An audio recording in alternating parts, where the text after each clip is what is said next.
Hello, friends. I want to talk to you today about a question for which perhaps, well, I don't have a definitive answer, or perhaps there is no definitive answer, but it's a question worth asking and worth attempting to answer.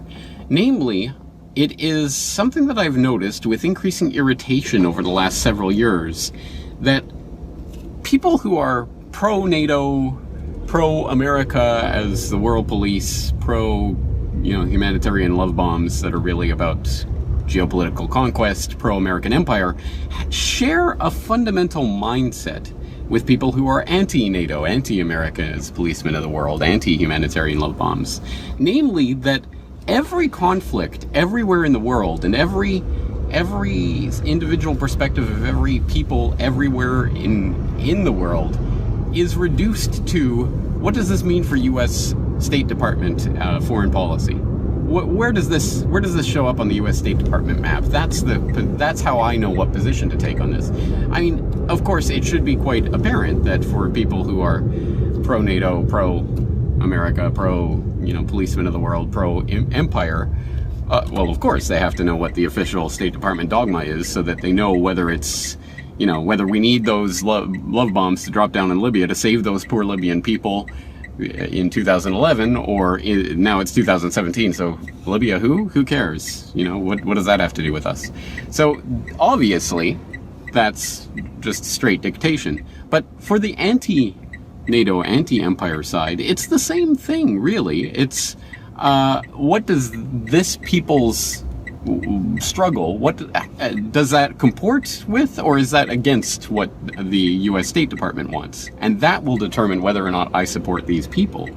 Now that's a lot trickier. Let's take a specific example of that, because recently, as you may have seen, Xi Jinping did a little visit to Hong Kong to basically say, hey guys, don't get too uppity, don't think yourself rulers of yourselves. Of course, there's still only one China and you're part of it, and we may let you have a little bit of autonomy, but we've got our hands on the chain, and we'll choke you when we need to.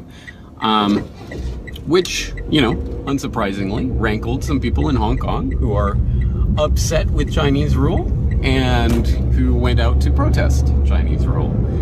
In the tens of thousands, 60,000 if you believe the protesters, 14,500 if you believe the Chinese government.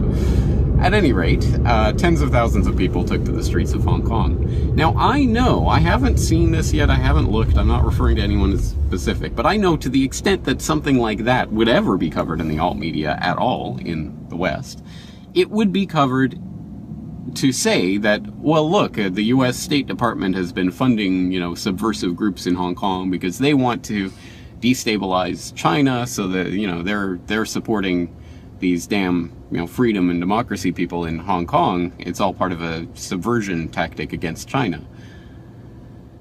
I don't dispute those types of linkages, but I do dispute the mindset that ultimately what is being said in a critique like that is that the people of Hong Kong have no right to express dissatisfaction with Chinese rule because, well, the U.S. wants them to express dissatisfaction with Chinese rule. So, those people, those real people, tens of thousands of people who genuinely hold those ideas, they're invalidated. Their ideas, their opinions are worthless because, well, that lines up with the U.S. State Department goal. And that's not the only example. We can look at many different examples. Sometimes, obviously in places like Chechnya or whatever, where, of course, if the NATO plan is to encircle Russia, then, yeah, you want little separatist movements and things to go up in places like Chechnya and what have you. So, of course, they're going to send in their ISIS, Al-Qaeda freedom fighters and all of that to help destabilize Chechnya in order to help make Russia, more vulnerable to attack from various vectors.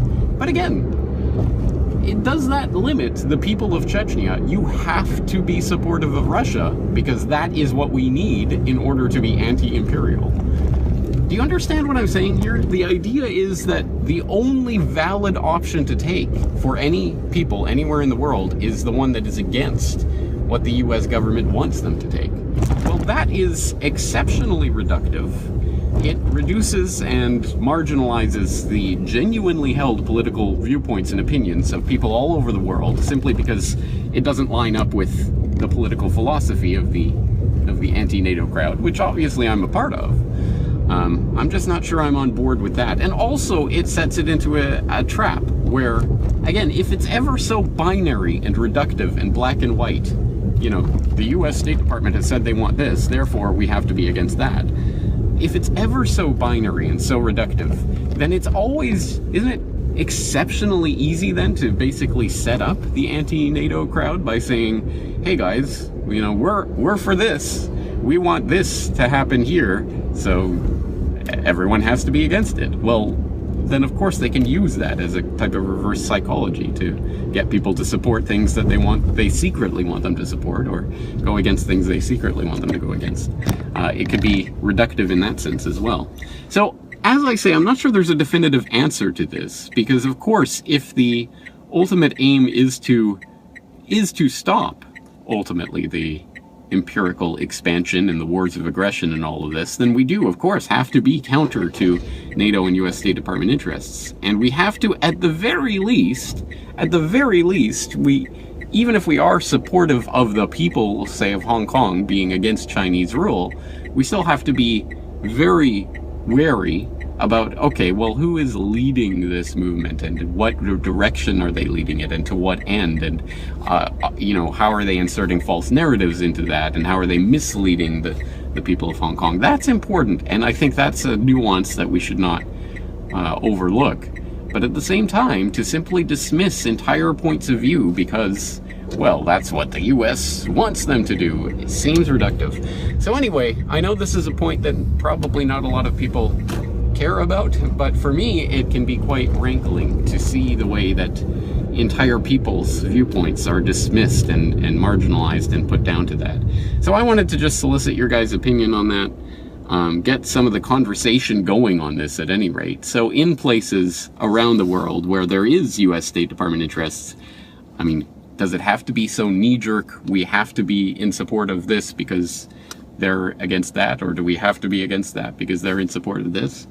Or is there some other way to be more nuanced about this? And what does that look like in a specific example, like in Hong Kong, or like in Ukraine?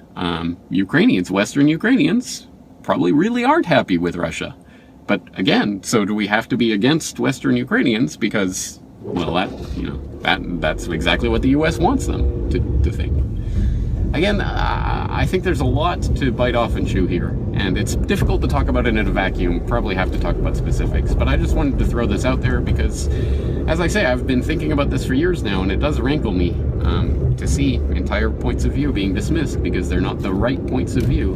And in everything, just again, everything gets determined by what US State Department policy is, and I don't think that's ultimately the way the anti-American empire movement should be going. Anyway, it's a bumpy ride today, but I hope you enjoyed it. James Corbett, CorbettReport.com, signing off.